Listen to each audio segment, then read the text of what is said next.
అధిష్టానం ఆదేశాలతో అజారుద్దీన్‌ని తీసుకొచ్చి మంత్రివర్గంలో చేర్చుకున్నాడు. తప్పలేదు రేవంత్ రెడ్డికి. భారీ ప్రెషర్ అయితే తప్పించి తప్పదు.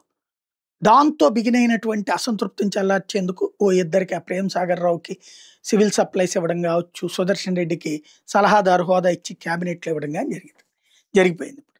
ఇప్పుడు చాలా మందిలో అసంతృప్తి. ఇప్పుడు మళ్ళీ కోమటిరెడ్డిలో అసంతృప్తి ఉంటది, జగ్గారెడ్డిలో అసంతృప్తి ఉంటది. అట్లాగే రంగారెడ్డి జిల్లాకు సంబంధించిన వాళ్ళ దగ్గర అసంతృప్తి ఉంటది. ఏ జిల్లాలోకైతే ఏ మంత్రి పదవి రానటువంటి వాళ్ళందరికీ అసంతృప్తి ఉంటది. ఇప్పుడు దాదాపుగా మంత్రి పదవులు కావాలని కోరుకుంటూ అసంతృప్తితో ఉన్నటువంటి వాళ్ళు 20, 30 మంది దాకా ఉంటే వాళ్ళని జాగ్రత్తగా కంట్రోల్ చేసుకుంటూ వచ్చాడు రేవంత్ రెడ్డి. ఇప్పుడు అధిష్టానం తెలియచేసిందో తెలియజేసిందో అజారుద్దీన్ తన నియోజకవర్గంలో తనే ఓడిపోతే, ఎంపీగా కూడా ఇంతకు ముందు ఓడిపోతే, ఒకప్పుడు గెలిచాడు ఉత్తరప్రదేశ్లో. ఓడిపోయినటువంటి వరుసగా ఓడిపోతూ వస్తున్నటువంటి వాడికి అడ్డదారిలో ఇచ్చి తద్వారా ఒరిజినల్ దారిలో వచ్చినటువంటి రేవంత్ని పాపం ఇబ్బందుల్లోకి నెట్టారు. ఈ అసంతృప్తి ఇప్పటితో చల్లారుతాయా లేదంటే రేపటి ఎన్నిక తర్వాత రిజల్ట్ మీద ఆధారపడుతుంది.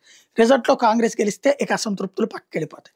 రిజల్ట్లో కాంగ్రెస్ ఓడిందంటే కనుక అసంతృప్తులు రెచ్చిపోయి చివరికి రేవంత్ రెడ్డి పదవికే ఎర్తుబెట్టిన ఆశ్చర్యపోనక్కర్లేదు.